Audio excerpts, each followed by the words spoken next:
This move by the French government is an effort to try and introduce their so-called anti-separatism bill in an attempt to bolster France's secular values. The country's president, Emmanuel Macron, has previously said that he doesn't believe the hijab is in line with French ideals and that a ban on people wearing it in public spaces will effectively be a move to empower women. The French Senate has recently been debating a number of amendments, such as last month a suggestion to ban the hijab from all girls under the age of 18 from wearing it in public spaces. It would also mean that any mothers accompanying children on school trips would not be allowed to wear the hijab.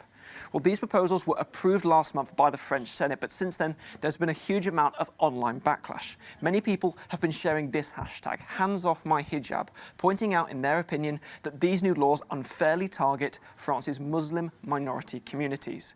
Now, it's worth noting that the law itself focuses on any conspicuous religious clothing that shows that a woman is inferior to a man. But a number of people have said online that this shows that Islamophobia in France is deepening, arguing that these new proposals unfairly target the Islamic community.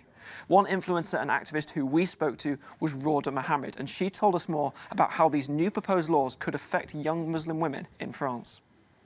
Our religion is how we dress and how we look like. So for us to take away our rights because it makes you uncomfortable, it is a breach of the human rights. We are allowed to practice our religion. I think if you're going to be a European country, and it should be in your constitution, every citizen should have the right to wear whatever they want. And for it to specifically affect a Muslim woman and to regulate how a woman is going to dress, for me is horrifying, and I cannot believe that it's actually being considered.